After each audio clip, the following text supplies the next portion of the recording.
Bienvenue dans votre émission Trucs et astuces des espaces verts. Si Beauvois-Jailleux arbore aujourd'hui fièrement sa 4e fleur au label des villes et villages fleuris, ce n'est pas par hasard. Derrière chaque massif, chaque fleur et chaque coin de verdure, il y a le savoir-faire et la passion des agents de la ville. Avec Mathieu Dupin et ses équipes, vous allez découvrir des idées simples et des conseils pratiques. Bonjour Sébastien. Ça va Mathieu? Ça va et toi? Ça va, ouais. Elles sont belles tes plantes.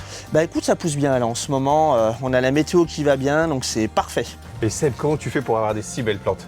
Et bah écoute, je vais t'expliquer comment on fait. Alors, on a une petite serre, on va faire nos semis et nos boutures, et tout part de là.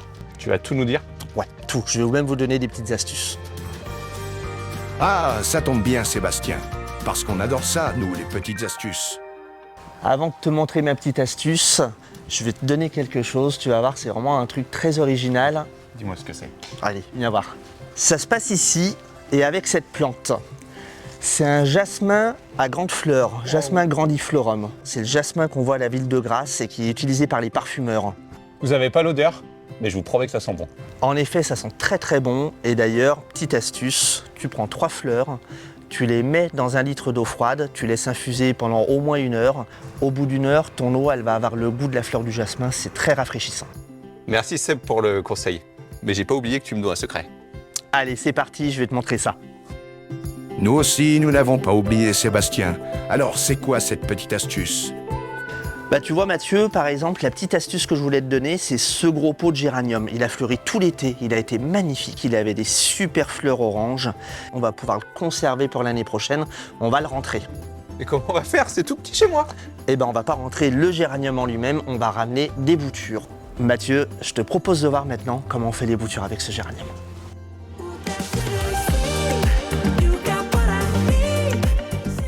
Eh bien Mathieu, voilà, tu vas commencer déjà par remplir un petit pot, on appelle ça un godet, avec de la terre. Pour bouturer ce géranium, on va planter cette petite bouture dans la terre, mais avant on va la préparer, on va l'habiller. Mais en fait on va pas l'habiller, on va la déshabiller, on va lui enlever une partie de ses feuilles.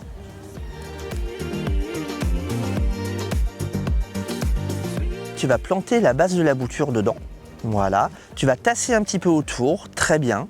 Et là maintenant, il reste simplement à l'arroser et à la mettre à l'intérieur, derrière une fenêtre, sur ton rebord de fenêtre, tout simplement, à la lumière. Au chaud, elle va s'enraciner pendant l'hiver. Merci pour mon dos Seb. Et du coup, après, tous les déchets que tu as ici, on va pouvoir non pas y mettre dans une poubelle classique, mais on va pouvoir y mettre au compost. Top. Le compost, qui dit compost, dit plantation. Je vous invite à rejoindre Benjamin avec moi. Sans plus tarder, retrouvons Benjamin, sa passion, les plantes. Et comme par hasard, il travaille aux espaces verts. Coïncidence? Je ne crois pas. Salut Benjamin. Salut Mathieu, ça va? Ouais, et toi? Ouais, ça va. Qu'est-ce que tu es en train de faire? Je suis en train de faire des plantations de vivaces pour un petit massif. Ok. Et du coup, tu nous prépares quoi comme petite plantation? Alors, je vais planter de l'hélianthus, du clérodendron, du limonium et du vitex. Là, la plante, elle a tendance en pot à faire un chignon, ce qu'on appelle. C'est les racines qui s'enroulent dans le pot avec le temps. Donc, ce qu'il faut qu'on fasse, c'est vraiment essayer de casser cette racine. Tu peux prendre une bêche pour casser un peu le chignon afin de favoriser le départ des racines au fond du sol.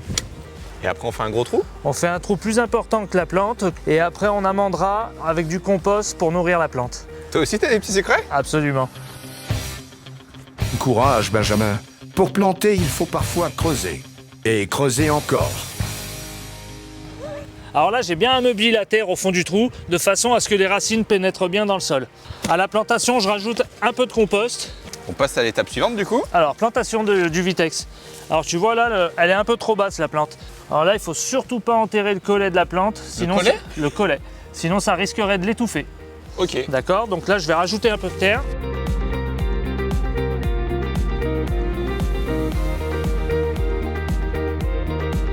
Tu tasses bien au sol, au pied de la plante. Tu m'avais pas dit que t'avais un petit secret, Benjamin? Absolument, Mathieu. Mais qu'est-ce que c'est, Benjamin? Alors ça, c'est du paillage. Ça permet de garder l'humidité au pied de la plante, d'empêcher les mauvaises herbes de pousser. Ah, ça, c'est top.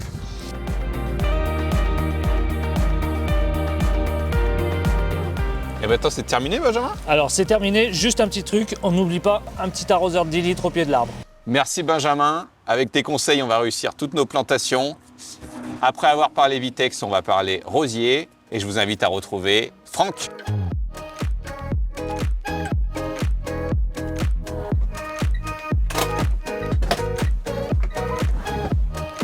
Nous voici allés du premier atelier sur un aménagement végétal avec des arbres, des arbustes et des rosiers. Et je suis sûr qu'on va trouver Franck en train de les bichonner. Salut Franck! Ah, salut Mathieu, ça va? J'étais sûr de te trouver Ah ici. bah c'est l'époque, hein. Là tu vois, je suis après tailler les rosiers. C'est vraiment pour rediminuer le rosier, pour qu'il reparte de plus beau. Allez Franck, donne-moi tous tes petits secrets là pour avoir des magnifiques rosiers au printemps. On va les redescendre et tu as des yeux. Donc Des yeux les yeux, c'est les bourgeons, les futurs bourgeons qui arrivent. Donc on va le rabattre juste un petit peu au-dessus. Et ça, tu vas le faire de partout? Oui, de partout, sur toutes les branches. Et on essaye de le couper assez droit. Et Franck, tu as un petit secret pour réussir ces plantations de rosiers? Ouais, alors le petit secret, on y voit un petit peu là. On le plante beaucoup avec de la petite vivace, comme ça fait un joli couvre-sol en dessous. Et le rosier, quand il est en fleur, il ressort super bien. La fleur est super jolie. Merci Franck pour tous tes précieux conseils. Je suis sûr qu'on va avoir de magnifiques rosiers. Et maintenant, on va aller découvrir pas à pas comment aménager un jardin sur le papier.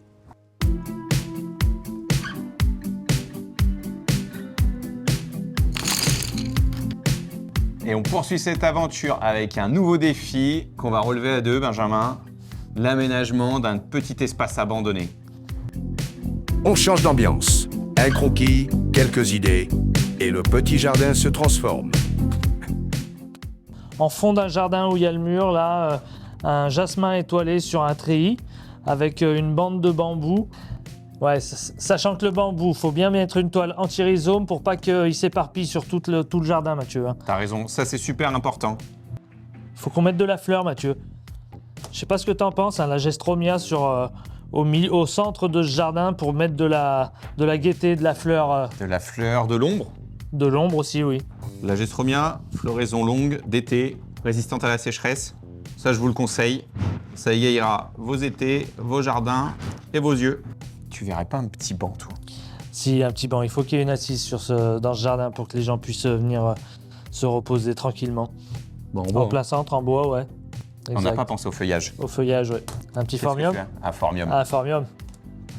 Et tu verrais pas un petit cyprès de Provence qui répondrait à la verticalité des Des bambous, bambous. et qui donnerait de la structure à ce jardin. Exactement. Cyprès de Provence, résistant à la sécheresse, conifère, vert toute l'année. Qu'est-ce qu'on demande de plus? Il manque un peu de fleurs, non? Il manque de la fleur. Je sais pas ce que t'en penses, Mathieu, de l'agapanthe, ça pourrait vraiment égayer ce jardin aux abords du banc. Belle agapanthe, avec sa belle floraison bleue estivale. Exactement. Qu'est-ce qu'on mettrait derrière ce banc, Mathieu?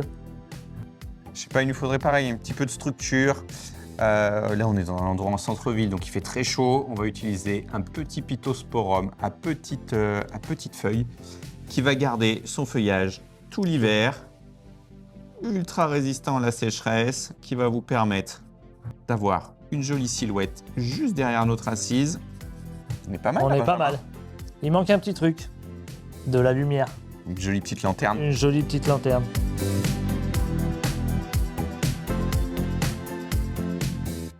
Benjamin, tu sais ce qu'on a fait maintenant?